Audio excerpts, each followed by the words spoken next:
Good morning, everyone. If I can request everyone to settle down, please. We are beginning this session. My name is Vipul. I'm going to moderate this session.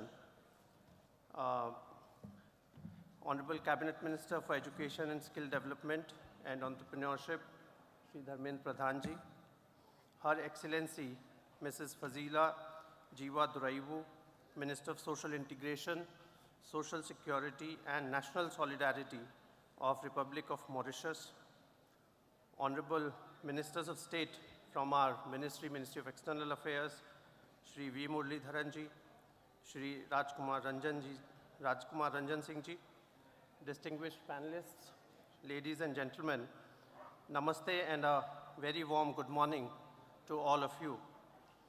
I welcome you all to this plenary session where we will discuss the role of Indian diaspora in enabling global mobility of the Indian workforce. For today's session, we have a prestigious panel of speakers from across the world who are pioneers of creating innovative and sustainable mobility pathways for Indians and strengthening India's presence across the world. The chair of this session is Honorable Minister Shri Dharmendra Pradhanji, who himself is at the helm in Government of India on two critical areas, namely education and skill development.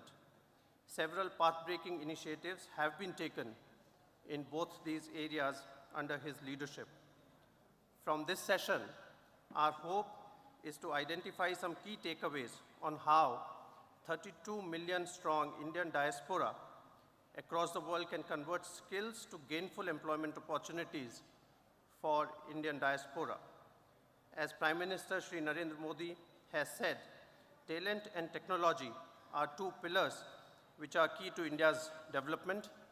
And yesterday he said that our youth have skills and values, and that can make India an engine for the growth and development across the entire world. And in this we should add our diaspora youth also. Prime Minister's Path-Breaking Skill India initiative has upskilled crores of aspirational Indian youth till date and forms the backbone of this mobility ecosystem. On our part, Ministry of External Affairs has actively pursued mobility and migration agreements with several key countries by mapping global workforce requirements and skill expectations with country-specific data. Some of the questions that our panel will be deliberating upon will include how diaspora can help identify skills expectations in their countries, how access to information about job opportunities in destination countries can be enhanced, possibilities of upskilling or reskilling at their workplace, skill verification and harmonization frameworks with different countries, and best practices for integration of migrants in their recipient societies. Let me now say a few introductory words for the chair of the session, Honorable Minister Shri Dharmendra Pradhanji, who of course needs no introduction to you, but just a few words. Honorable Minister has been in public life for almost 3 decades and a Union Minister since 2014. He currently represents Madhya Pradesh, where we are today in the Rajya Sabha. He has several successes to his credit. As Union Minister for Petroleum and Natural Gas, he led from the front on hugely successful schemes such as the Ujjwala Yojana. As the Minister for Skill Development and Entrepreneurship earlier and now, he has launched many key initiatives focusing on skilling, reskilling, and upskilling the manpower of India and emphasized on bridging the skills gap for the Indian youth. He is also revolutionizing the education sector, making quality education accessible for all through the National Education Policy 2020.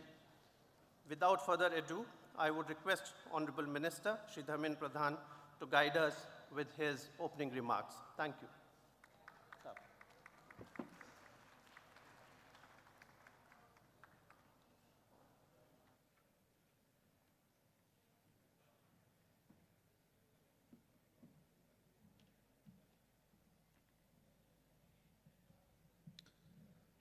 Namaskar. Jai Jagannath. Good morning, friends. Honorable Minister of Social Integration, Social Security and National Solidarity, Government of Mauritius, Madam Fazila Jiwa, my dear friend, CMD of Lulu Group of International, Mr. Ishu Falliji, member of board SBI Group, SBI Securities, Mr. Sanjeev Sinha ji, Chair for Women in Business Chapter of Australia-India Business Council, Madam Sahiba ji, Mr. Kuldeep Singh Shekhawat ji, Director MATV UK and Swagat TV Network, Chairman and MD ERM Group from Saudi Arab, Mr. Sadiq Ahmad ji, former Ambassador to Jordan, Libya and Malta, Mr. Anil Trigunath ji, Honorable Union Minister Mr. V. Muralidharan ji, Mr. R.R. Singh ji, Honorable Minister of Home Affairs of Government of Madhya Pradesh, Narottam Misra ji, my dear local minister Mr. Shaklecha ji, distinguished friends from the different part of the globe, on this occasion of 17th edition of Pravasi Bharatiya Sammelan, on the concluding day, on behalf of our beloved leader, Prime Minister Narendra Modi ji, and on behalf of Sri Shivraj Singh, the Honorable Chief Minister of Madhya Pradesh, and on behalf of entire country, I welcome all of you in this auspicious city of Indore. I hope you all are enjoying the hospitality of local government. Friends, you all are important component of Indian civilization and this great journey. And you all are very fortunate. Let me begin with one example. Where are you in this part of globe? We all have a wristwatch. And we all know GMT is the normal standardization of time calculation. Greenwich Mean Time. This calculation is a colonial model. UK started this calculation methodology in the world since 19th century onward. You all are in great city of Indore. In the recent past, a few centuries ago, Rani Ahalya Bai, the iconic personality, the lady visionary leader who envisioned for good administration and courage. During her tenure, lot of new standards has been developed in the very city. In the neighboring district, in the present day time, the city of Mahakal, city of Lord Shiva, the Ujjain. In the Vikramaditya period in the 4th century, we discovered the Tropic of Cancer. The Tropic of Cancer line is just above Ujjain. That calculation has been started during Vikramaditya period in the 4th century. And in those days, Barahamira, Brahmagupta, Bhaskaracharya, like eminent astrophysics experts were there in those days. That shows the depth of this locality in the global map. You all are in a very good place, in the good time. Friends, I don't want to pamper you. Who all are you? What is your role? Since long we have a belief, at one point of time, we were the leader of the entire humanity, not as a military power, but as an intellectual leader. That's a very popular concept. ये हम सब मानते हैं भारत कभी विश्व गुरु के स्थान पे था. हम जब भारत को विश्व गुरु की वर्णन करते हैं, हमारा कल्पना ये कभी नहीं रहता है कि हम एक मिलिट्री पावर बनेंगे. Entire world is in the crossroad today, whose mighty will be run over the world, but India is not in that race. Especially after this phase of global tension crisis and the recovery path after COVID-19 pandemic, the entire civilization is at crossroad. The new ideas, new models, new approaches are coming up automatically. That is the nature of society, that is the nature of when a man pushed to the world, innovation comes in that place. Today we all are discussing regarding global mobility and Indian workforce. You all are experiencing and a major stakeholder of this topic. What is your role? Today, in the simple term, you all know this fact, but I am repeating that. Today around 3.32 million people are working in the different part of more than 200 countries they are working. The net benefit to India is 100 billion remittance economy is there. State like Kerala, state like Bihar, state like Uttar Pradesh, and state like Odisha, state like West Bengal, entire northeastern states, they are depending on this remittance economy. There is one simple reality of world today. If we calculate the global population, somewhere engaged in the global production, supply chain, global production, and other part are consuming. And other part, in a vast area, they are in between. Neither they are a producing country, neither they have capacity to purchase their requirement. In this scenario, some of the global products are very costly. In some part of the globe, some part of the global produce are not up to the mark, not up to the quality. With this situation, India is the happening point in the 21st century.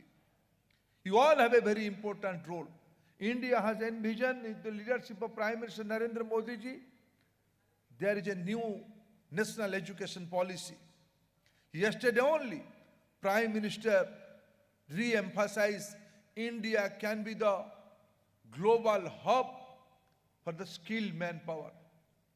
At one point of time, our common understanding regarding skill was the blue-collar jobs, manual jobs. In the era of innovation and technology, now paradigm has been shifted. Half of the globe's work has been done by machine on the digital platforms, and half of the job has been executed by hands, by manual approach. With this changing pattern, how to increase the mobility, how to enhance the capacity of our workforce, that is the challenge in front of all of us. And here, being in charge of education sector and skill sector, I am depending on you. Prime Minister is reposing faith on you to create a new model in India, in the globe of Indian workforce. There are certain inherent quality in Indian workforce. Hard work, honesty, responsibility, all these intangible quality of human being are already existing in the Indian ecosystem. That apart, if I cite one example, In the digital stake, now we have envisioned Indian stake mechanism. In the digital connectivity, digital use in all walk of life, whether it is a sweeper, is a cleaner, or is a rocket scientist. India has its own strength and capacity. In the digital transaction, India contributes 40% now. In NEP, in the new skill approach, we have envisioned we will create a skill network in our country. Today, there are around 500 million workforce in our country. 300 million students are there. If I count students from class 6 to post-graduation or PhD scholars, that amounts 200 million. 500 million existing workforce, 200 million youngsters, those who are in campus, putting together this 700 million. Now India is envisioning Skill India Digital Portal, seed portal. Through this portal, we are envisioning to create skilling modules, reskilling modules, upskilling modules. Skilling is a continuous lifelong learning process. In every year, we are changing our phone handsets. Every time, there are 5 more new features in our telephones. It's not only features of entertainment. They are features of economic opportunities. Through your telephone, you can control the entire globe's activities, whether it is economic front, in the social front. Whether it is entertainment or information. Now technology is enabling all of us. Technology has shrunk the entire global space for all of us. Friends, with this scenario, the challenge is how we can find the proper place. Where are the jobs? Now technology is giving us opportunity. Staying in India, we can service the entire world. I found almost all global companies of any part of the globe, their back-end offices are now in India. Whether it is Chennai or Pune or Delhi or Mumbai or Bengaluru, or the remote part of the country, in your villages. You all have set up your back-end office, designing, accounting, manpower management. You are putting your back-end office at India because twofold, 2 things, quality and affordability. Friends, in the era of technology, we have to find out jobs for our countrymen. They can go there. They can give service from here also. We have to envision you are the best and knowledgeable person. Where are the jobs? Which kind of requirements is necessary? What are the standardization? What are the equivalent certificates? Through NEP, we are envisioning a very flexible model. Multiple exit, multiple entry. For the first time in India, we are giving credit framework from class 1 to research student. On job credit, earning will be there. There will be an academic bank of credits for all the students, whether it is in the campus or in the workplace, whether in the skill sector or the formal education sector. The credit framework will be facilitate him to upskill his capacity, upskill his knowledge level. Rightly, Prime Minister said, nowadays, degree is not important, competence is important. Performance is important, output is important. India, through its new policy, is giving importance in all these areas. With this expectation, with this new flexible policy, with this new technology capability, recently India has envisioned there are 0.6 million villages in country. By next 2 years, all the villages will be enabled with cable internet service. From last October, India has started rolling out 5G by 2 major telecom companies, Airtel and Jio. And very soon, our indigenous technology of 5G, developed by our own IITs, developed by CDAT will be rolled out by BSNL. That means by next 1 year, there will be a high quality technology in name of 5G. And India has enabled its space policy, reformed its space policy.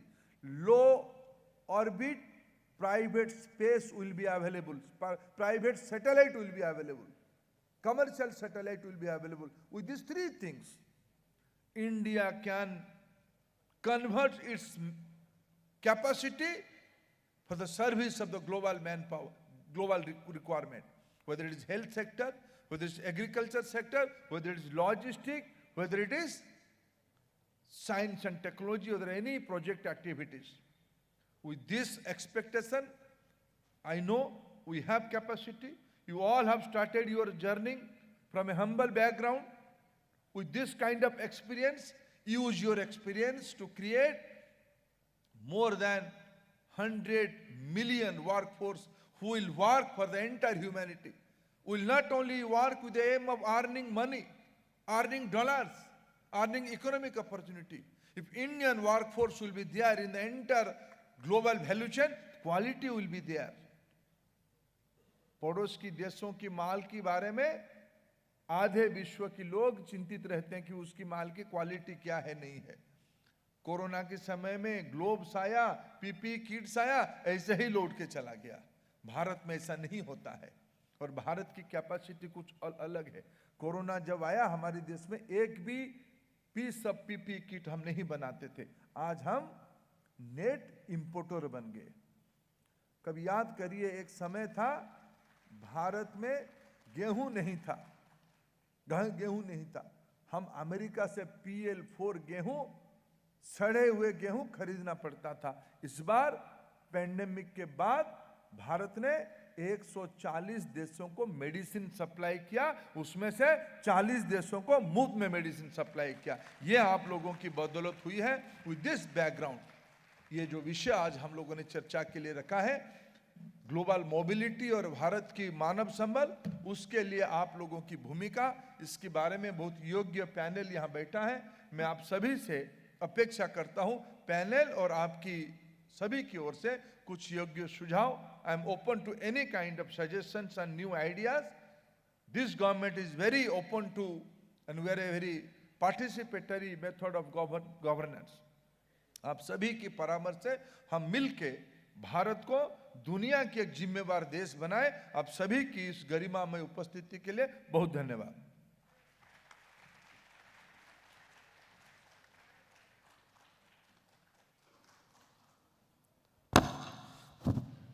Thank you, sir. Thank you, Honorable Minister.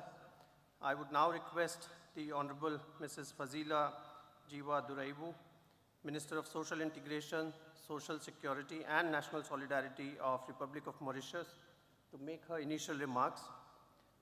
Just by way of a small background, she was elected and served as member of the Mauritius National Assembly from 2005 to 2010.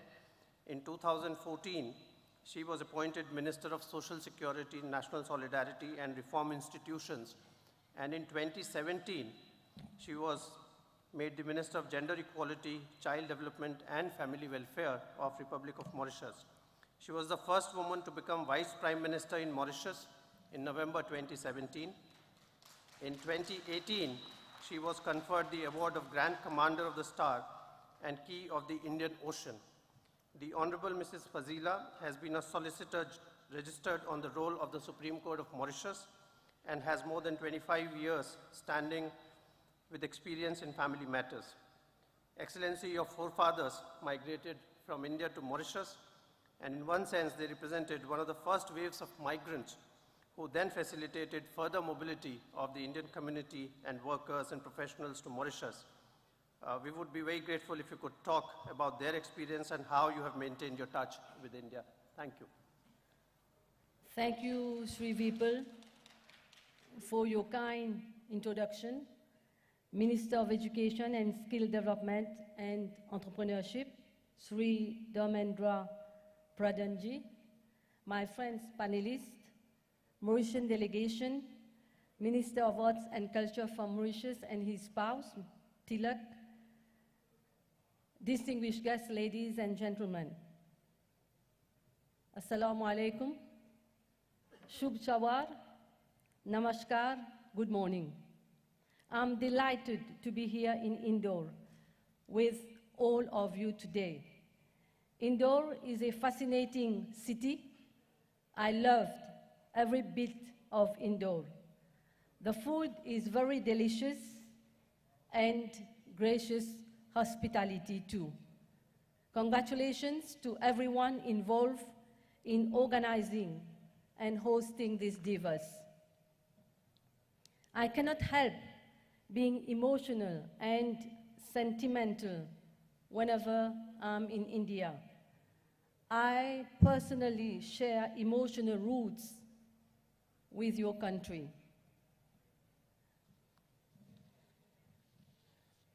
इस सम्मेलन में उपस्थित सभी प्रवासी को मेरा नमस्कार। आज यहाँ आकर मुझे बहुत खुशी हो रही है। ये खुशी सिर्फ सम्मेलन के लिए नहीं है, मुझे इस बात से ज़्यादा खुशी है कि मैं भारत में हूँ। भारत जो कि मेरे घर जैसे हैं, हमारे जारे भारत से हैं। It brings me immense pleasure to be in the land of my grandparents who hailed from Surat in our endearing Gujarat. You know, it was a time when many Gujaratis were looking for a better future and new opportunities in other faraway lands such as Madagascar, Réunion Island, South Africa, and of course, Mauritius as well. Most of the Gujaratis settled in those countries. My grandparents came to settle in the 19th century. My grandfather was only 14 years old when he traveled throughout Surat to come to Mauritius to follow the footsteps of his elder brother who was already in Mauritius. He started a business, opened a shop in Mount Piton, Pamplemousses in Mauritius. When the time came for him to get married, he went back to Surat to choose his bride there. They both came together to work in the shop. And after some time, my uncle left Mauritius to settle in South Africa, but my grandparents stayed in Mauritius. And what is interesting to note, they were not only in business. You know, in their spare time, they were teaching Gujarati Farsi to the Indian community and to others.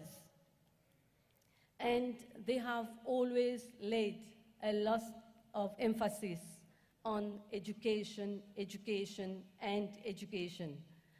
The greatest legacy my grandparents passed on to us is a legacy of values, a demonstration of courage, perseverance, patience in the face of challenges.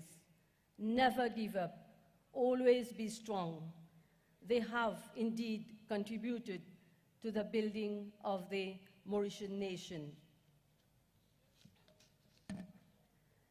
May the Almighty bless their souls. I'm so proud to be part of this legacy, proud to be an Indian diaspora. As you can see, gentlemen, ladies and gentlemen, Indian diaspora came a very long journey. Hum tumane prem karuchu.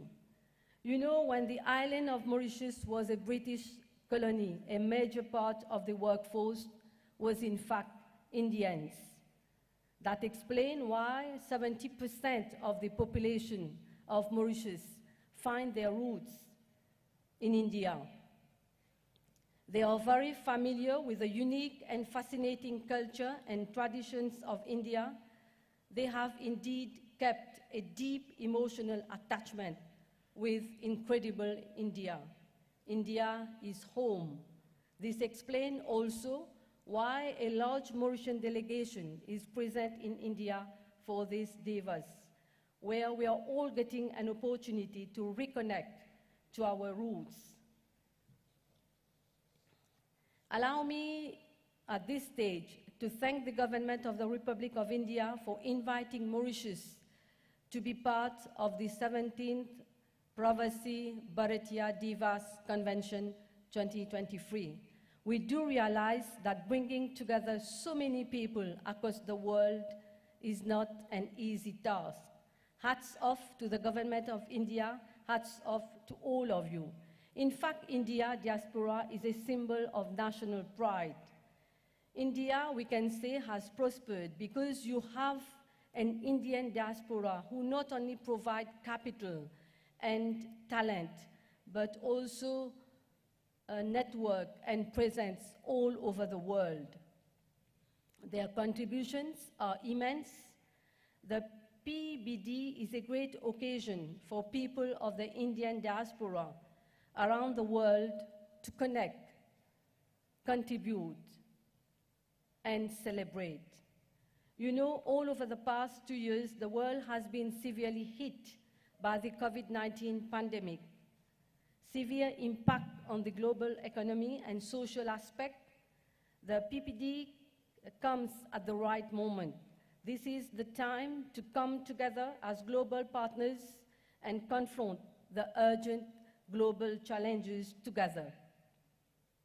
One of the greatest lessons of the COVID-19 pandemic is the importance of resilience. As we see, many countries are getting back up again. Under your Prime Minister Narendra Modi ji leadership, India emerged as the pharmacy to supply medicine and vaccine to many countries. I must take a moment to mention that Mauritius was very lucky to benefit from the donation.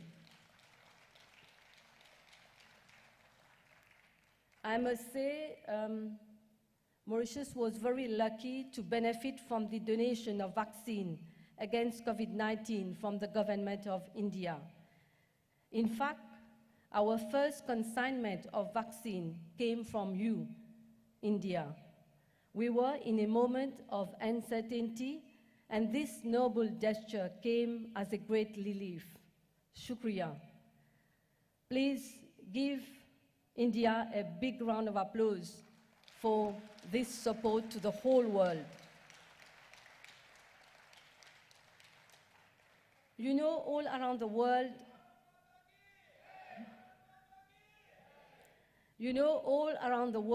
there is admiration for your country's achievements. A country which is connected to the world, a country with a rich history, a global player. Since we arrived in India, we can see how your country is changing at a pace and manner which is unprecedented. Friends, I would remiss not to mention the long-standing bilateral relationship between India and my country, Mauritius. Our relationship is based on a profound understanding and appreciation of each other, with close cooperation in a wide range of sectors, I may say: education, fisheries, transport, construction, information technology, just to give a few examples. India has always stood by Mauritius. This indicates the strength of our relationship. India has played a vital role in the national development of Mauritius. Let me here pause to express the warmest greetings of our Prime Minister, Pravin Kumar Jagnat, to your Prime Minister, Narendra Modi ji, and the people of India. What is really crucial for Mauritius and India is our fundamental belief that we have to deliver for our people and that we serve our people, especially our elders, persons with disability, those living in poverty, to the best of our abilities. This conference is indeed an important platform for our two countries, India and Mauritius, to engage further in the spirit of improving the quality of life of our respective people. Dear friends, labor migration is recognized as an important aspect of development in countries of origin as well as countries of destination. If well managed, labor mobility is highly beneficial to migrants, their countries of origin, as well as their countries of destination. One thing is very important. Our approach has to focus on human aspect. To quote Mr. Antonio Guterres, the UN Secretary General, all migrants are entitled to equal protection of all their human rights, end quote. My country is ever ready to welcome more Indian workers. We have the laws, the processes, the facilities, and the willingness to accommodate Indian workforce. In conclusion, I wish once again to express my gratitude to the Republic of India in helping my country to forge a better future. I truly hope and firmly believe that by joining hands and minds together, we can explore new avenues. Before ending, I would also like to commend the presence of Prime Minister Modi ji at the conference yesterday. He traveled from Delhi to Indore to deliver a very powerful speech here. There is no doubt this shows his great commitment to the Indian diaspora. In his insightful and inspiring remarks, Modi ji highlighted the strong blood relationship that binds all Indian diaspora. The diaspora is certainly a great pride for India. Thank you very much for your attention. Dhanyavad. Long live the Republic of India. Long live the Republic of Mauritius. Thank you.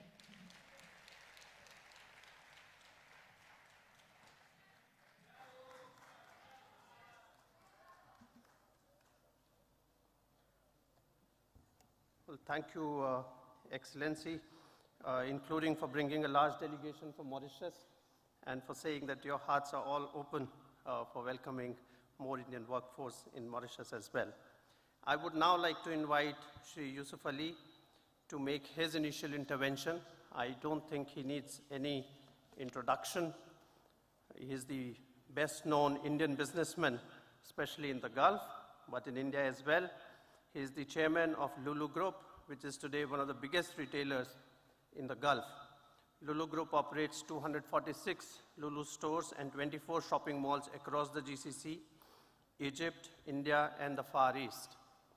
He is also a recipient of Padma Shri and Pravasi Bharatiya Samman Award in recognition of his contribution to the society and for his pioneering business initiatives. Mr. Yusuf Ali's contribution to local economies in the Gulf especially is also very well recognized by their leaderships. He has, for example, been appointed a board member and second vice chairman of the Abu Dhabi Chamber of Commerce and Industry in 2021. Mr. Yusuf Ali's Lulu Group employs lakhs of Indians. He is therefore already helping the Indian workforce as a prominent member of the diaspora. I will request him to share his experience of employing Indian workforce and how they are perceived abroad. Thank you.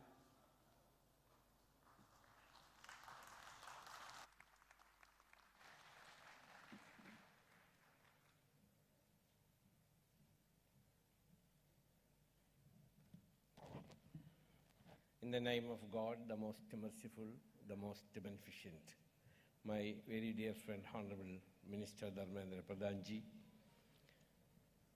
Honorable Minister from Mauritius, and my very dear friend, Honorable Minister of State for Foreign Affairs, Mr. Muralidharan Ji, and other ministers, my co-panelists, friends, brothers and sisters, diplomats. First of all, let me wish you all a happy and prosperous New Year.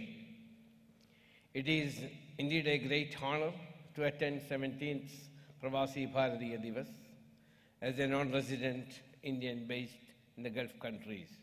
I always say one thing in the PBD, that when I visited Kenya,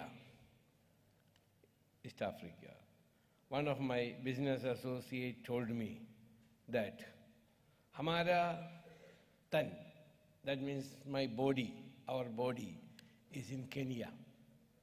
Hamara dhan London mein hai, means my wealth is in London. Hamara man Hindustan mein hai. हमने यही जवाब दिया, हम लोग जो gulf में रहता है वो लोगों को धन, तन और मन सब हिंदुस्तान में है.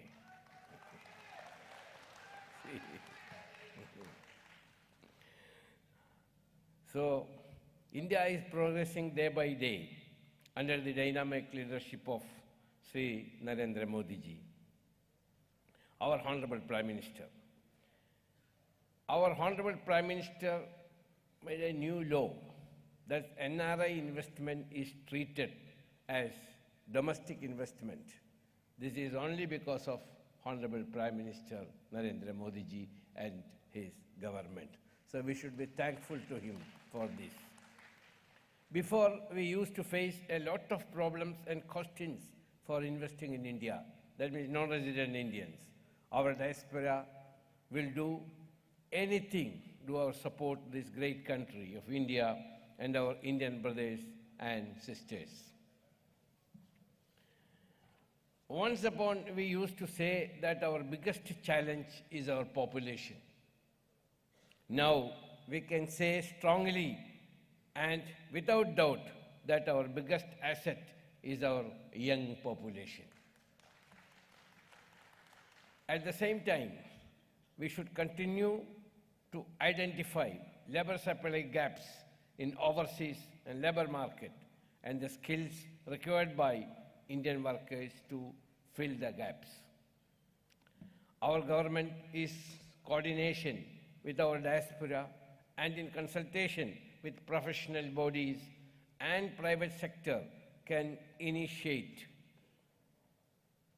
programs for skill development and skill upgradation and thereby promote employment opportunities abroad.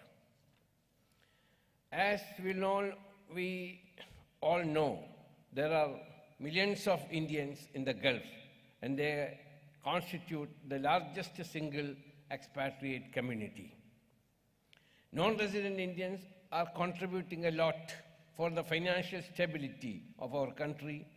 Their savings have been a positive factor in boosting our economy. Our Honorable Prime Minister and other national and state leaders have always appreciated the contribution of NRIs to our country. Our government, in coordination with the diaspora, can initiate the programs as I mentioned. The government should initiate pre-departure orientation programs for various categories of workers. We should coordinate with other employment promotion agencies, including the State Manpower Development Corporation, Project Manpower Supplier, and Foreign Employment. Our government should adopt training material developed by the International Labour Organization and International Organization for Migration. In Government of Kerala has a committee named Non-Resident Keralais, which Honorable Chief Minister is the chairman.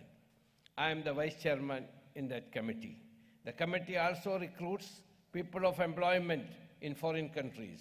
Labor Department of foreign countries also trust and welcomes this move as this is a government body. If this model is followed in the other states, it will be a great help that those who wish to come to the Gulf countries for the employment. So our Honorable Dharmendra Pradhan ji should take initiative for this. I am very happy that the Ministry of External Affairs is actively engaging with the Ministry of Skill Development and Entrepreneurship and the outbreak activities which state governments. The ministry can act as a facilitator in connecting our diaspora with employees, state governments, industry, Chamber of Commerce, international organizations like ILO to create the mutuality win-to-win situation.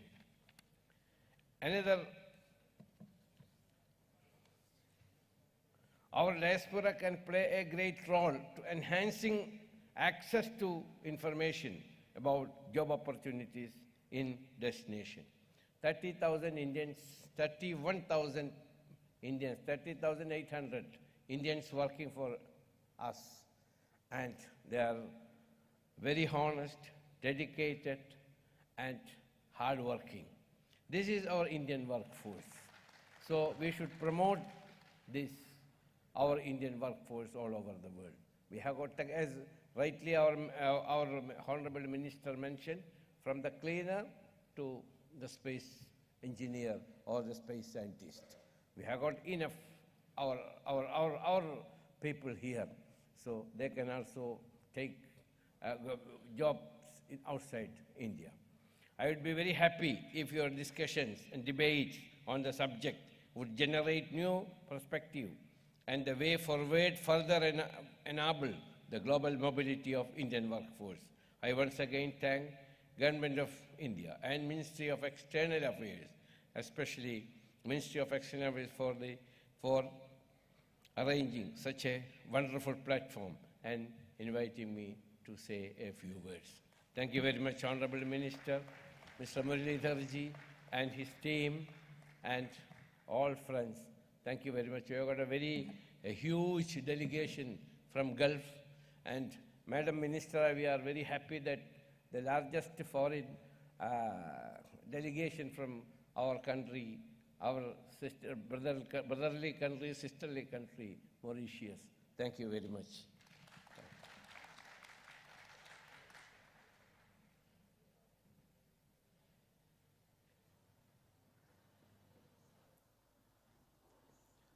Our next speaker is Ms. Shiba Nankulia. She is a leading Australian marketeer and global diversity leader. She is founder CEO of Multi Connections Group and the former national chair of Australia-India Business Council. She was the first woman national chair of this council. She was on Government of Australia's India Council board advising the government on matters related to India. She was also a reference group member of the India Economic Strategy 2035 group. Ms. Shiba is actively engaged in social development and community projects, including in India. Australia, as we all know, has emerged as a favorite destination for Indians for education as well as work. I would request Ms. Shiba to focus on this aspect and how diaspora leaders like her are helping in this regard. Ms. Shiba. Thank you. Thank you very much, Vipulji. It is indeed an honor and pleasure and privilege to be here. Such an amazing global Indian diaspora and platform. I have thought deeply about this topic, and before I end, I'm actually going to provide my suggestions for an initiative to Honorable Minister in terms of what we can do to enable this mobility further. So today, I would first like to commence by thanking the Chief Minister of Madhya Pradesh, his team, and the amazing hospitality we have received from Indore. Please, a big, big clap for not just the cuisine, just the hospitality that we are talking about, which Indian culture is so famous for. A warm welcome to all, and thank you to our panelists, and I'm looking forward to hearing from them, as also the minister from Mauritius. It was amazing listening from you what's happening, and your personal story too. Minister of Overseas Indian Affairs, Shri Muralidharan, Honorable Minister, is here. Thank you for your presence. Today, what I was going to do was really look at how I want to structure my thoughts. And it's going to be in 3 distinct steps. 1 is define, 2 align, and 3 refine in terms of how we can take this strategy forward for the Government of India. So when I talk about define, it's really about first understanding who is this global Indian workforce? And I want to just keep it very short. The global Indian workforce are definitely work visa holders, and we have lots of them in various countries, and definitely in Australia, from IT workers to health workers to hospitality workers, so many of them. International students, a huge, huge opportunity. And I'm so glad that I've been able to share my thoughts, not just with all of you, but also in the presence of our minister, because I do want to put together some suggestions for you. If we look at temporary work visa holders, there's lots happening in Australia. And I'm really, really pleased for a decade and a half, starting from, in fact, hosting PM Modi in his first trip to Australia as the National Vice Chair of the Australia-India Business Council. We've worked hard on the ECTA, which has finally got signed.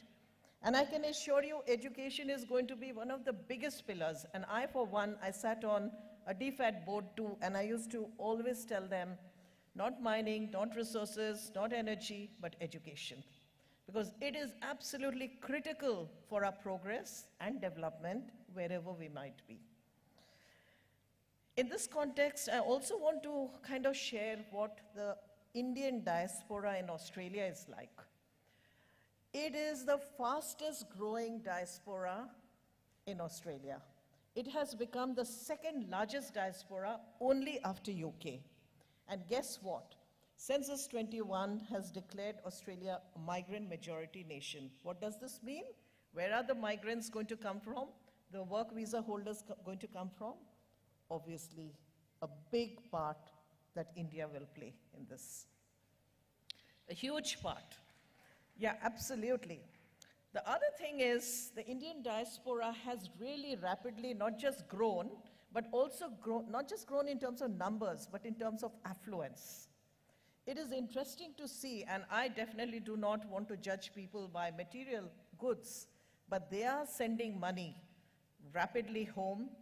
They are huge into investments, property investments, and they are rapidly emerging as one of the finest employers in Australia. And what does this mean? It means more employment. I, for one, in my company, I look for talent. And guess what? The talent I find is with international students. It's with new migrants who may be coming in and may not have local experience, but the experience they are bringing is just valuable. So I think there's a huge opportunity with now in Australian Indian employers and how we can contribute here. Almost 800,000 people are born in India, in Australia, Australians, and that's going to be close to 1 million. Now let me also look at something else which is very interesting about the Australian Indian diaspora. They are the 2nd highest tax-paying community diaspora in Australia. And I think that's a big clap. They are very good in terms of they've carried their cultural roots and values of honesty, sincerity, integrity in everything that they do. And that's the only road to success, nothing else, and prosperity, and it's showing now. Interestingly, something else also which has become pretty good, I have to say, and I find that a lot of Indians are now in influential positions in Australia. It is very important to be, it's not because of the position that you are in, but the influence that you can exert in certain roles that you play. I, for one, have never missed out, ever, trying to ensure that we can go advocacy and do stuff for India wherever we can. Whether I sat on a DFAT board for almost 5 years and ensured that India has to be in the center of discussions whenever we talk about bilateral business and trade. Or as women in business, ensuring that we try and do more with women entrepreneurs here in Australia, in India, between the two countries. I do want to now go into the second aspect of it. So I've defined what workforce is and what the diaspora is like in Australia. Is the alignment. Now, is the government in a country aligned to our thinking or not? Are they receptive to these people coming in and being welcomed? It's not just enough to get people in. You have to make them feel included and inclusive and make them feel belong.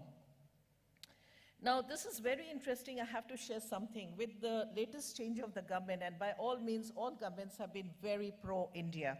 But the latest change of government, the Home Affairs Minister gave an interview very recently where she spoke about the fact that she wants Australia to become the first choice destination for global talent and workforce across the world. How good is that for a minister to speak openly? And what does this mean, she said? She said, it's about not just making tweaks in my migration policy, but it means overhauling the migration system to see how can we make it work for Australia. And who is going to be a big beneficiary? Definitely India.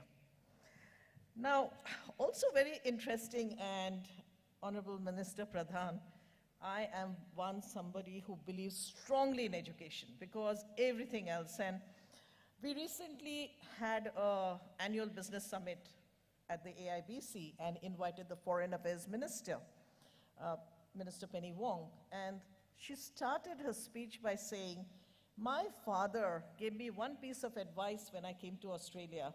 He said, they can take away anything from you, but never your education.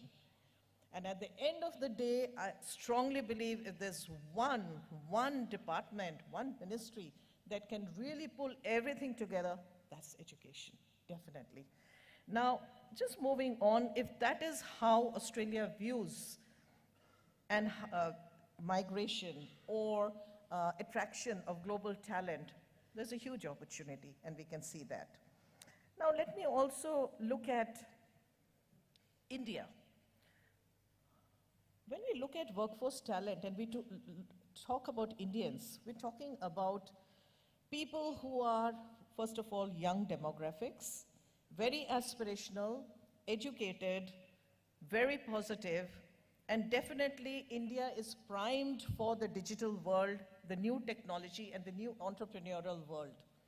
Because I remember in my MBA days, 100 students in my institute, 3 girls, 97 boys. Today, when I'm called to actually speak and share my experiences with them, I see 60% women and 40% men, boys. This is amazing. This is India, guys. And I can tell you this is not happening in many other countries. So this is fantastic. Now, just coming back again to the fact that we do have some amazing Indian workforce, very dynamic, but also very culturally rooted, carrying their values, and I think, ma'am, you spoke about it in the way they bring values to Mauritius, or, the Lulu Group, how their employees have been. I think those are very critical in terms of what they carry. Now, how is it that the diaspora can assist? Now, definitely the way the diaspora can assist would be helping with more student exchanges and really influencing the government to go for more student exchanges, higher professional migration intake, really advocating for faster work visa rules and processing, and opportunities for expanding business globally and especially in India. I'd like to end by talking about how do we refine and bring it together. Now, there's no question that the Indian diaspora will play two key roles. One, education, about Brand India, and PM Modi in his speech yesterday spoke about New India, Brand India, how we, the NRIs and the diaspora, can be the Rashtriya Dut, that is the ambassadors. So that's how we can educate and change the perception of the countries where we reside in terms of the new India and the advantages that India has. Now, I can go back and talk about one of my clients. It's one of the largest telecom companies that we work with in Australia, who have set up massive offices here. And I remember chatting to the CEO, and he's saying, you know, Shiva, I don't see India as a back-end office for me. I see India as where I'm doing my research and innovation, which is really, literally the force and growth of my company. So this is how gradually people are waking up to what Indian skills and youth are all about. Just in terms of what more can the diaspora do, and which I've been also doing, is try and showcase as much as you can the changes and developments that are happening in India. Because we've got an app. Early in the morning I get up, I tap, and I take the Sydney Morning Herald News. Next tap, Times of India. So, you know, we are the ones who know what is happening live, real, and we have the access and the influence, and we can make it happen. Let's educate them. Let's take them on this journey with us. The other thing also I was very keen to end with is that probably being a marketing person myself, if you were to ask me which is probably the best brand development and creation which has happened in the past 10 years, it's Brand India. And I would really like everyone to applaud from our perspective as global Indian diaspora. Brand India represents new India, dynamism. And that reminds me, I had gone to a startup. I was visiting a startup. 4 women. Can you believe it? They were between and this was somewhere in Kerala. In fact, I shared with you yesterday the story, Minister. And 4 women between the ages of 20 and 24. One was an IT person, one was a pediatrician, and 2 were doctors. They were working on a unique solution to try and to predict genetic disorders in babies. 6 p.m. There were 3 of them, and I asked them, where's your 4th person? Oh, it's 6 o'clock, they must have gone home. And the 3 of them turned around, and the youngest one, who was barely 20, said, ma'am, this is India, this is a startup, and we are 24/7. How well did that sum up the culture and sincerity of how the workforce works here? And that's the workforce that the countries across the world want, literally, literally. So in summation, I'd just like to say that I have a suggestion for you, Honorable Minister, and I'll use this platform to be able to suggest that to you. Having worked with Invest India and Niti Aayog and all of them across the years, I do believe that the time has come for us to really have India go forward, not just as the largest economy, but part of the Amrit Kal that Honorable Prime Minister Modi spoke about. Can we start something like Opportunity India, which will be a part of your ministry?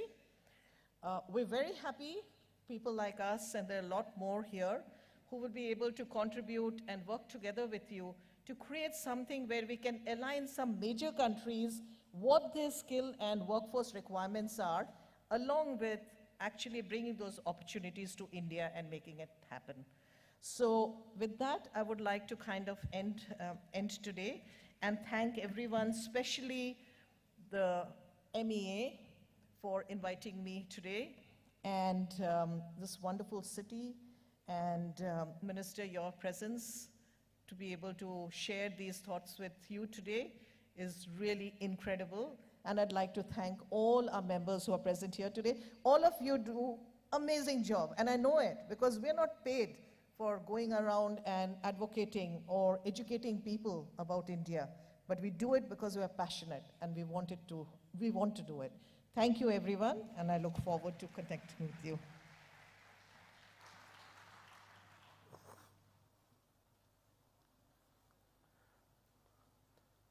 Thank you, Shivaji. Our next panelist is Mr. Sanjeev Sinha, who is from Japan, and I would request him for his initial intervention. He's an IIT Kanpur alumni and deeply involved in India-Japan economic partnership. He built a career in finance industry, working with top names like Goldman Sachs and UBS. As chief country representative for Tata Asset Management and Tata Realty and Infra in Japan, he raised about $1.5 billion for investments into India. Along the way, he has built and headed many new platforms for India-Japan collaboration, such as being founding president of IIT Alumni Association Japan, founding president of India-Japan Partnership Group, and co-founder of Marunouchi India Economic Zone, and founding president of TAI Japan. He has also been a regular commentator on national TV and columnist in newspapers, frequent speaker at top industry bodies, and he would, of course, be talking about a little bit on the India-Japan partnership, which has been very successful one, I should say, on mobility. Both India and Japan have also signed a memorandum of cooperation in 2021 for specified skilled workers for movement of Indian workers in 14 categories to Japan. So over to you, Mr. Sanjeev Sinha. Thank you. Thank you very much. I really appreciate this grand initiative of getting us Indian diaspora together here in this wonderful city of Indore. So, good morning, everyone. I am Sanjeev Sinha from Japan. In interest of time, I will keep my talk very short and hopefully have more time to discuss later. Coming to very specifics, let me talk about two very important types of skills we Indians are really displaying across the world. One is the high technology skills, and secondly, our global soft skills. Coming from Japan, I see a need and opportunity for both of them for Japan and in collaboration for across the world. As an example, as the founder and president of IIT Alumni Association in Japan, we initiated and created a Japanese collaboration for IIT Hyderabad. Japan wanted to collaborate with the new IIT in India, and that led to $400 million of funding for IIT Hyderabad, and along with that, we brought a powerful consortium of Japanese industry and top Japanese universities to India for that consortium. On the soft side, we know we have in the world CEOs list people like the CEO of Citibank, people like world CEO of MasterCard, Microsoft, Google. I don't think this is incidental. This is deeply rooted in our philosophy of Vasudhaiva Kutumbakam. And that's what enables us as Indian diaspora to lead across the world, to lead the multinationals which encompass the whole world, 200 plus countries of the world. And this is much more needed, the philosophy of Vasudhaiva Kutumbakam, which is the core theme of very aptly for the G20 presidentship of India. This is very much needed today, given the war-like situation we are going through and a world which is unfortunately seems to be disintegrating rather than coming together today. We as Indians and Indian diaspora must play a leading role in bringing the world together, of course, economically, in terms of human resource, but not just that, also in terms of technology and as a human civilization. Our philosophy only can do that for the world. During my 26 years in Japan, I have very closely felt it myself and experienced it on so many platforms that were mentioned earlier, that Japan is a very committed partner for India on this vision and mission. And I look forward to discuss further with Minister Pradhanji and eminent panelists and all of you further on this and how to take it forward. Thank you very much.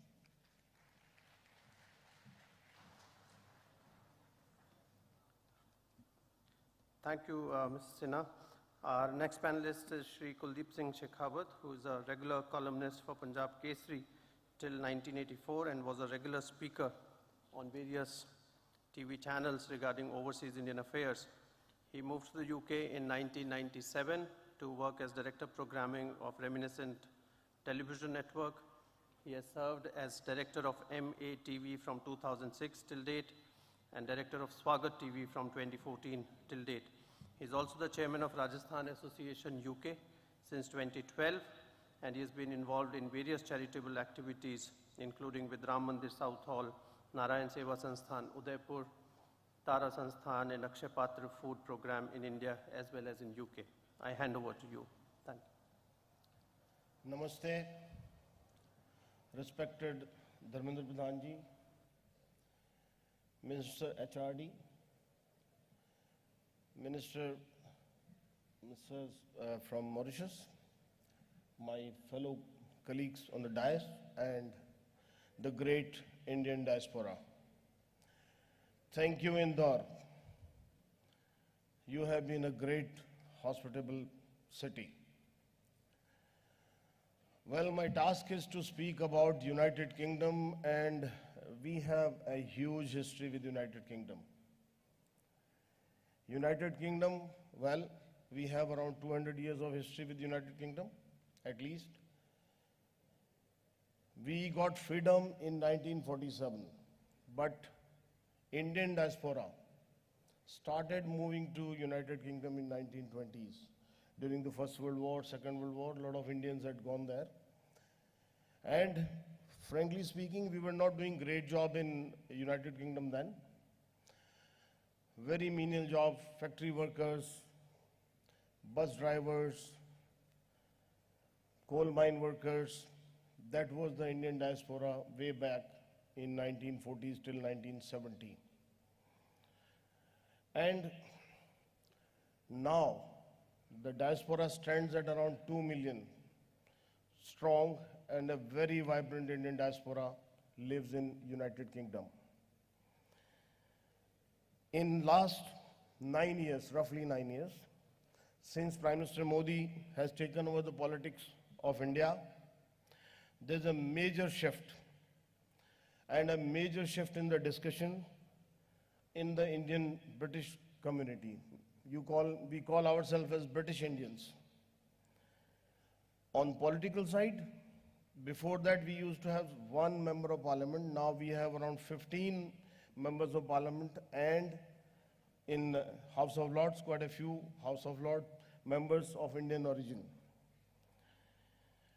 Now we talk about the employment sector in UK. UK being a service industry oriented country, it's not a manufacturer to per se. Very expensive manufacturing happens in UK, so it's a service oriented country. The biggest sector in UK is service sector. Now we need young qualified Indians. The rustic Indian who had gone earlier was only a worker. Scene has changed completely. Coming to the current scenario, there's a dramatic change in the same workforce. We have 4 sectors in UK where Indian diaspora is very active: health, retail, IT, and food sector. In 1980, suddenly UK realized that we have a shortage of doctors and nurses. What happens? They short Indians. And now, as of now, I can just give you a roundabout figure. 40,000 odd doctors and nurses work in UK. It's a small nation. We are only around 60 million people. Still 40,000 doctors serve United Kingdom, and they're all Indian doctors. So National Health Service, 13% of the National Health Service is controlled by the Indian diaspora in UK. I'll tell you something very interesting on this side. In UK, we have National Health Service, which is a public welfare service, completely free. Indians took up the case in a very different way. We have started building nursing homes. In real terms, they are like old age homes. But mind you, some of them are 5-star rated facilities with excellent support system on health side plus personal side. Interestingly, there was a shift in 1972, which I should mention. In East Africa, there was a dictator called Idi Amin. Most of my Gujarati friends here must be sure about it. He kicked out 27,000 Indian families in 2 months actually. In 2 months, he kicked out 60,000 Indian families. Out of them, 27,000 went to United Kingdom. And they had no food, they had no job, they had nothing. They started from scratch, and today, second generation in United Kingdom of those families are doctors, engineers, IT professionals, and they are doing very well. IT sector is the most growing sector in United Kingdom. Many Indian companies have offices in UK. They bring in the talented Indian IT professionals, which are being employed in United Kingdom, from financial companies to the UK government, as well as the entire service sector, aviation sector, banking, large departmental stores, all have Indians are all around. Anyone visiting UK must be aware of a congestion charge which is being levied in the central London. One of the most interesting fact about that congestion charge is that is being handled by an Indian company sitting somewhere in New Bombay. So that is the kind of cooperation we have on the IT side with India. Can you believe in a small country which is smaller in size than Madhya Pradesh, there is one more growing sector, food, the Indian curry. There are around 15,000 Indian restaurants in and around London and UK, which is a very big sector. And Indian food is the most popular food in United Kingdom. Some of them are run by Bangladeshi community, but if you don't name it Indian, it has to be Indian restaurant. It won't work. That is the kind of Indianness that has gone into United Kingdom. Indians have opened some cash and carry businesses. Indians have opened some big departmental stores. So overall, the Indian diaspora in UK is doing quite well. Well, the suggestion for the panelists and for the crowd here, one sector we are not looking at is the tourism sector. Madhya Pradesh and rest of India also has a huge potential of tourism, and I think Government of India should step up their, system so that tourism can be improved between India and UK. UK has a lot of potential, and India can also send a lot of tourists to UK and can bring in British tourists to India. With Rishi Sunak, an Indian, as Prime Minister of UK, British Indians are now focused more about their roots. They are now of the opinion we should do more to support our motherland. Yesterday itself, just yesterday, an agreement was signed by Indian High Commissioner Sri Vikram Dorai Swamiji and Permanent Secretary to UK Home Office for a deal regarding young professionals. So young professional scheme with India has come into effect. 2,000 young Indian professionals will gain exposure in UK every year. And then they have an option of taking employment in United Kingdom. So there is a huge potential of Indian diaspora taking a very significant Indian workforce in these different sectors. India is growing. We are part of a global family, and I see there is a huge shift in the world towards India under the leadership of Prime Minister Modi ji. Thank you very much for inviting us, and thank you very much Indore again for being so hospitable. Dhanyavad.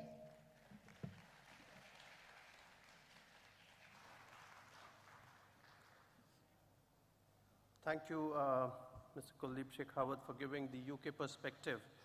I would now invite Dr. Siddique Ahmed, who will speak a little bit about Saudi Arabia.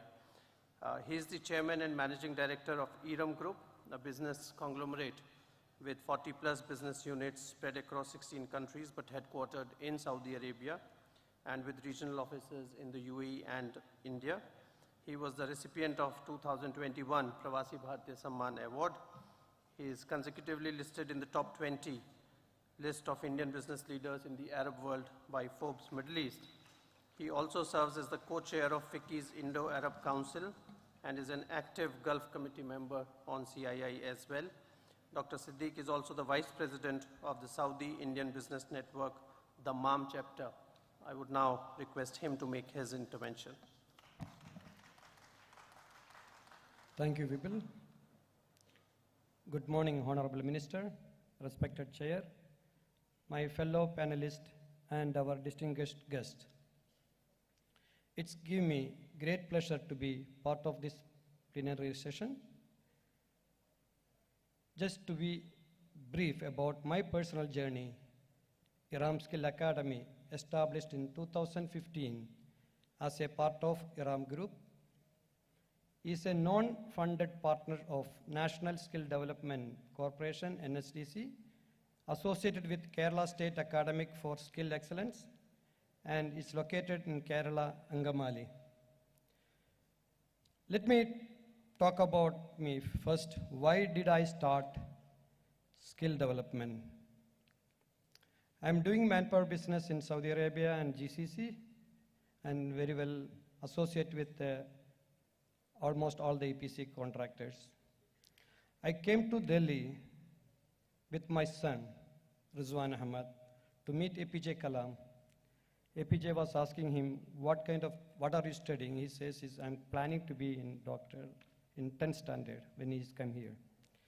So he told me, you don't need to follow others. You should be intuitive. You should be your own. Then it's influenced me, and he said to me, Siddique, India people have 6 to 20 kind of certificate, and they doesn't work for that certificate. We wanted to train the people, especially in skill, where they should work, they should have the hand knowledge. Because of our beloved President of India, who is no more with us, but his inspiration with Indian youth very strongly influenced. Like me, I started this division. So from IRAM Group experience of over 2 decades in providing staffing services and technical support services for several larger corporations in the Middle East and giga projects like Saudi Aramco, SABIC, like NEOM, Red Sea, Qiddiya in Saudi Arabia. We have provided job opportunities to over 20,000 plus candidates in the past several years in different sectors. I'm proud that we have most of the people from India. and highly paid salaries are for almost all the engineers.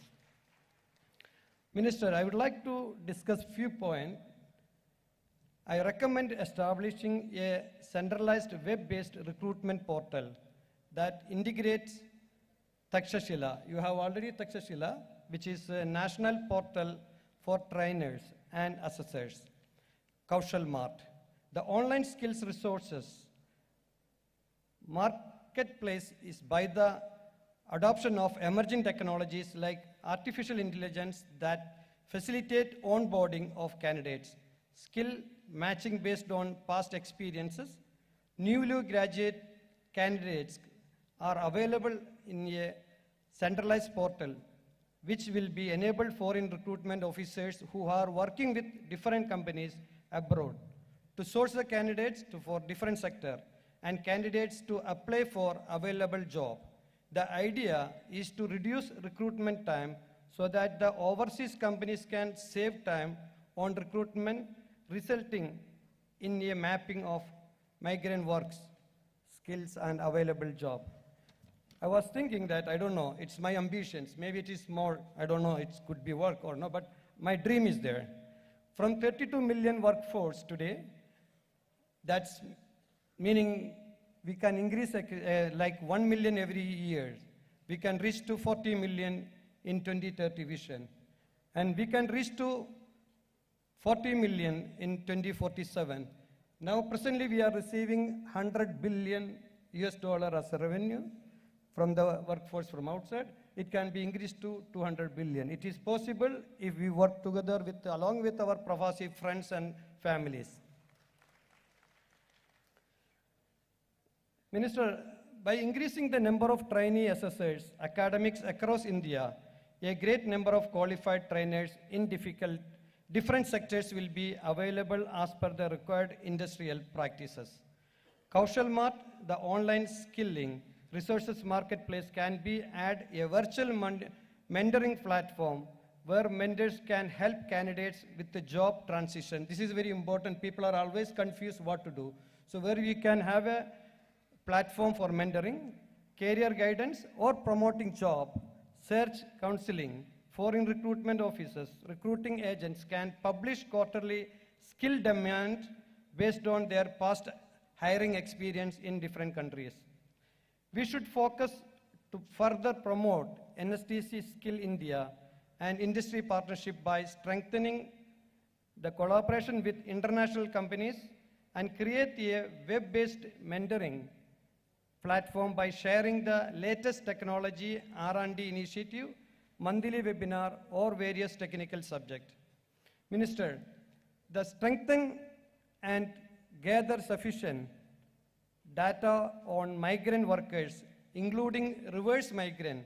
Ministry of Skill Development Entrepreneurship has formulated special program during COVID-19 under its flagship scheme, Pradhan Mantri Kaushal Vikas Yojana. The Pradhan Mantri Kaushal Vikas Yojana, this program should be implemented in all states across India. It is very difficult other people to understand. So I think we need to increase this to across India through the State Skill Mission or NSTC Skill Partner Center. Our migrant workers have the excellent skill and training required to placement in other countries, but due to not being proficient in English, they lost out on jobs to workers from Africa and Philippines who have advanced communication skills in addition to English. Regional language like in Europe can be taught, which will give preference for our candidates like doctors and nurses who are proficient in their regional language. NSTCI signed a MOU with Takamul, holding to Saudi Arabia skill verification program. I'm basically in the last 38 years in Saudi Arabia, that's why I'm most focusing on Saudi Arabia. So Saudi Arabia just now signed with the Indian government, with the NSTCI, Takamul holding, supporting Saudi Arabia's skill verification program, SVP, which aimed to verify the professional workers' process to the qualification and skill required to perform the professions in which they work. IRAM is working with NSDCI to be one of the affiliated partner for this program, Minister. Based on our experience, apart from oil and gas and power sector, Saudi Arabia has an increasing demand of skilling workforce in automotive, construction, and information technology, emerging technologies, to augment their giga projects ambitions. Indian workforce are highly respected for their discipline and talent. We need to be better equipped and be preferred partner.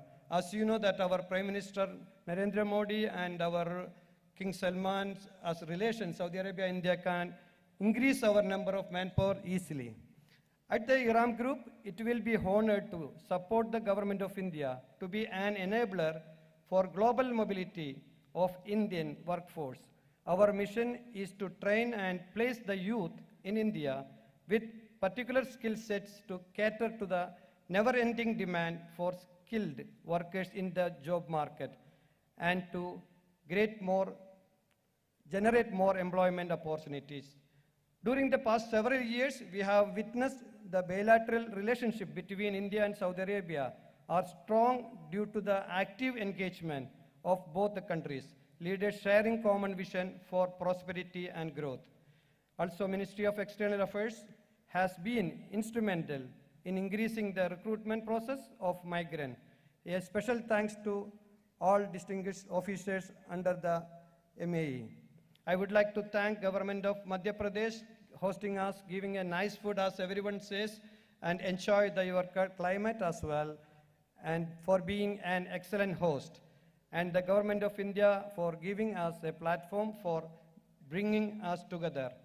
Thank you. Jai Hind.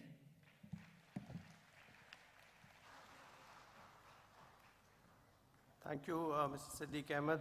I've been told that Honorable Finance Minister has also arrived at the venue for the next session, which was to be from 11:30.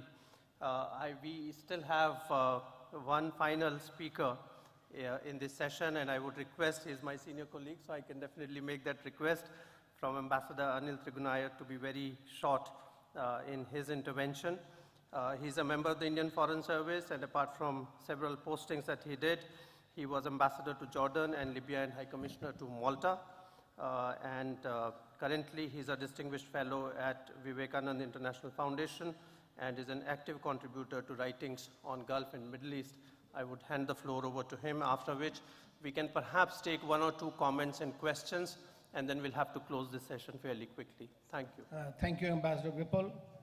Honorable ministers, distinguished panelists, esteemed diaspora delegates, namaste. I know being the last is the most difficult dimension because everything has been already said. But since there are no free lunches, let me just say a few words in a few minutes' time. You know, in 2 months' time, in March, we will be the most populous country in the world, which means the largest, youngest aspirational population and the talent is going to come from India. We already have the largest Indian diaspora, and as the Honorable Minister said, our target is to reach it somewhere around 100 million.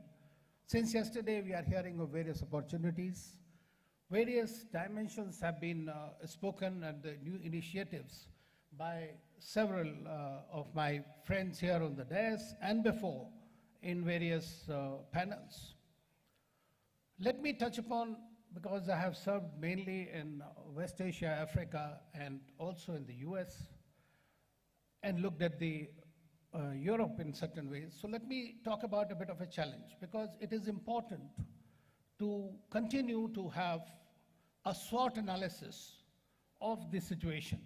And it needs to be treated as a project, exactly how we are going to create a larger footprint for the Indian diaspora in countries where they are not, and what is happening in the world. For example, in Europe, it is a graying and declining population. There is tremendous opportunities.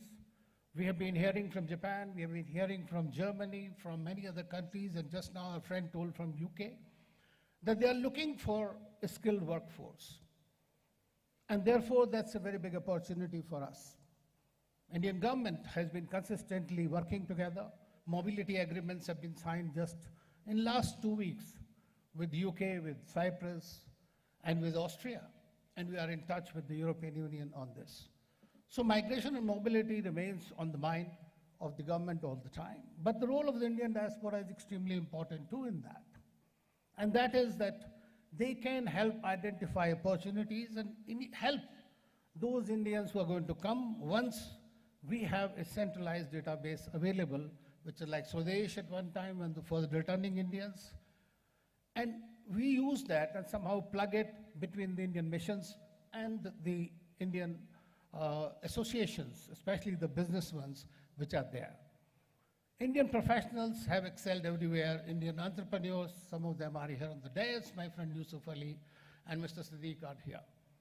We have seen that they can do what and excel everywhere. But we need to be careful of one thing. Some of our own ilk often can say things that could be very difficult, make difficult for India. Can bring, like, for example, we heard about the Interior Home Secretary of UK about India. We have certain people in our diaspora who can create problems for India's national interests. In Canada, for example.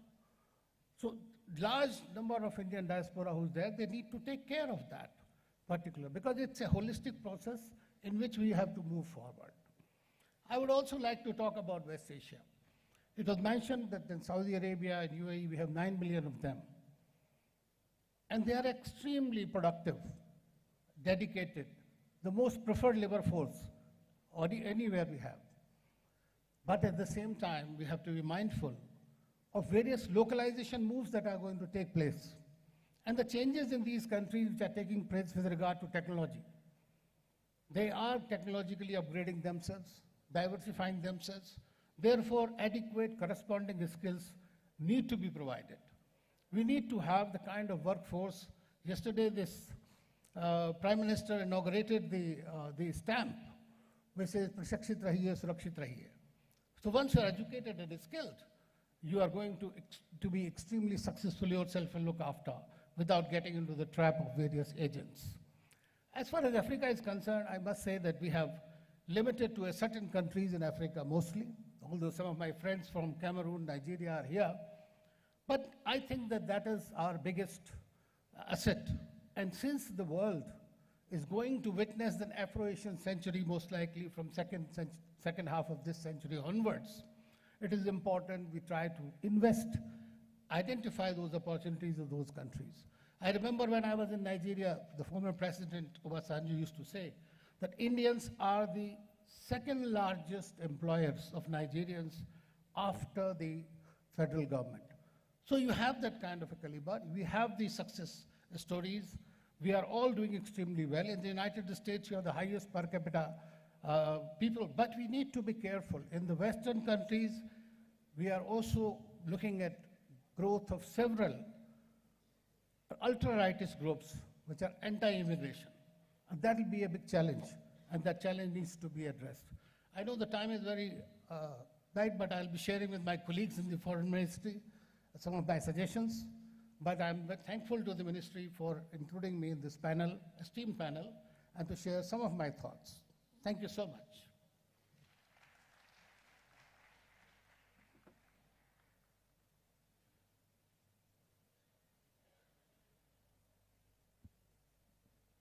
Well, thank you. Thank you, sir, for your remarks. From the floor, from the audience, we can take a maximum of 2 comments or questions. Please identify yourself and the person to whom you are addressing your question. Sir, here. So yes, okay. Whoever has the mic first can speak. God. Hello. Yeah, please. I'm Swadesh, coming from Hyderabad, Telangana. Sir, people are coming back due to Corona on Vande Bharat missions flights and chartered flights. Many migrants, they came back with empty-handed. Due to unpaid and due wages, they struck at end of service benefits at Gulf destinations. This is the issue we lead a campaign, Justice for Wage Theft. But as of now, they didn't receive their back wages. We need Well, access of justice Thank to you. the migrant Thank you. workers. Thank you very much for your comment. You Yeah. raised this with Honorable Minister yesterday. Yes. I would say that this Yeah. question does not belong to this particular session where we are focusing on Yeah, migration but and it's a labor mobility is the So session thank is. you very much. We have noted That's your why I'm concerns rising. yesterday. Sir, We yeah. can move to Sir, the next one. Sir, I'm Ibrahim. I've come from UAE. I'm representing good Dubai morning. KMCC. My question to Sri Padmasri Yusuf Ali, sir. Sir, you have been a role model for many people in UAE as well as in other countries. You have mobilized around 63,000 plus employees in your 245 outlets and shopping malls. You have not only given a job to those workforce, also you make sure that their salary being used properly, they're paying, they're taking care of their parents and all those. How you do that? What is the question now? Question is, you make sure that all the workforce, they use their salary properly and they're taking care of their parents, they're using for good words. Now, my friend, I am requesting my colleagues that financial management should be perfect, and the salary that you are getting, a part you should send to your parents for their medical treatment or for their food, etc. This is a request and I am writing to their parents if they are not getting money. I used to send, I cut their salary and send to their parents sometimes. If they didn't agree, I myself is sending to their family. So this, as a humanitarian, we have to do we have to do this. Sir, one second. One last Yeah, question. my name is Advocate Y.A. Rahim, President of Indian Association Sharjah. So we, from the Gulf, a lot of delegates are here. We didn't get any opportunity to raise our issues. I know this is a separate section handled by the ministers and all. Mr. Wibil, long period he was the Consul of United Arab Emirates, and he has served well. And here, Mr. Yusuf Ali M.A., our foreign ambassador, he is here, he will raise all the issues. But some kind of things has to be raised here. Number one, the voting rights of the Pravasis. The Election Commission already decided, and it is in the table of the Government of India. Honorable Minister, he is here, he is a good minister. He is the one who allotted the National Testing Agency, the Sharjah Indian School as a center. Sir, we take this opportunity to express our gratitude to you.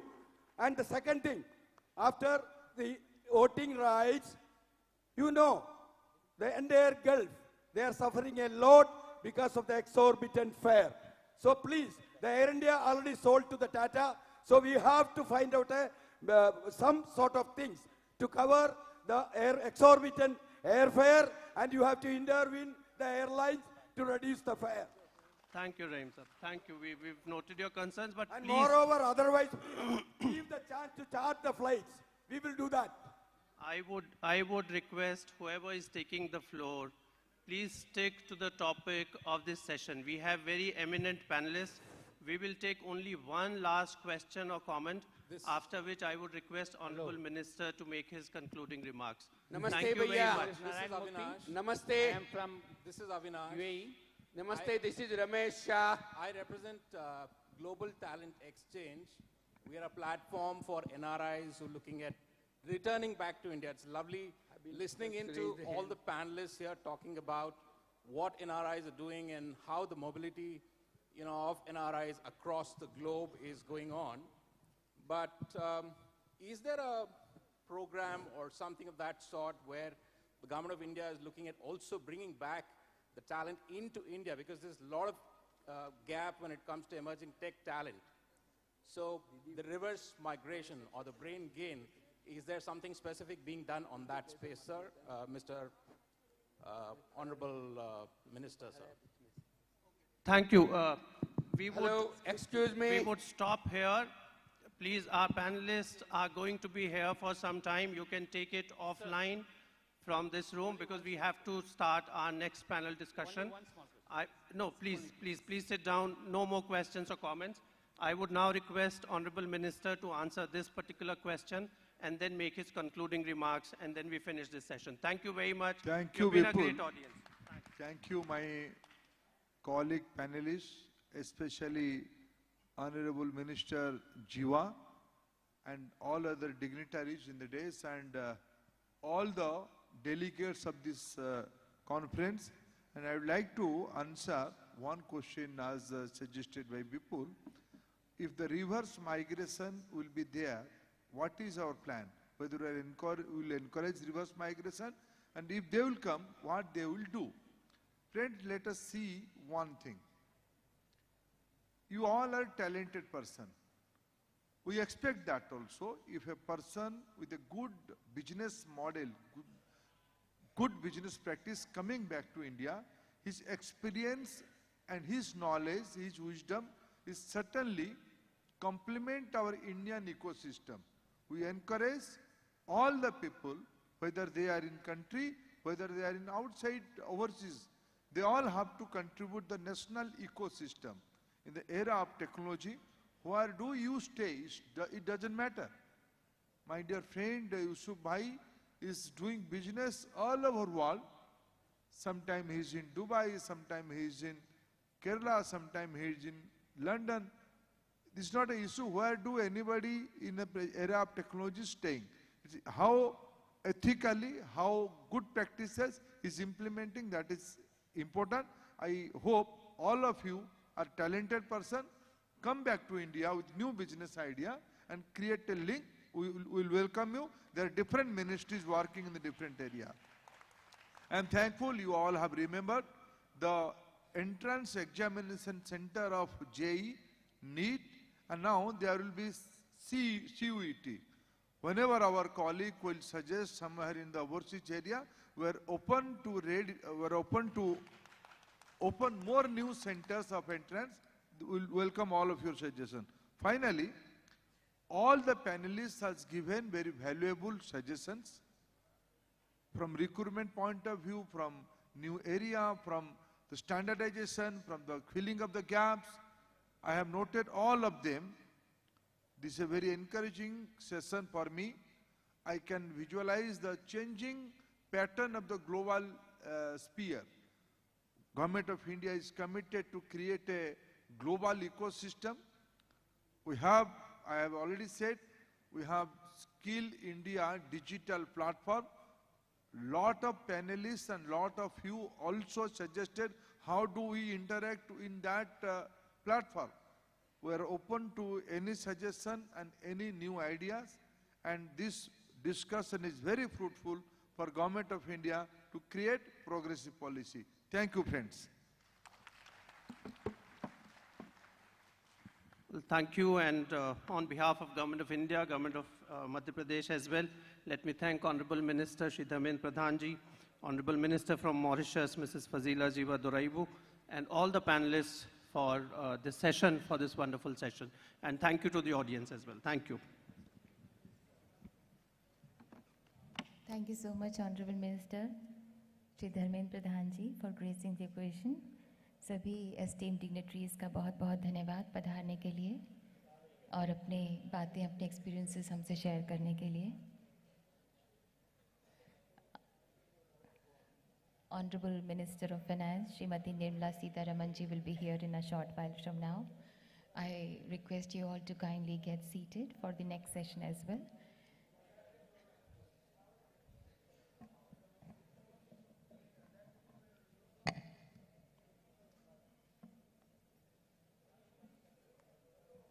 And before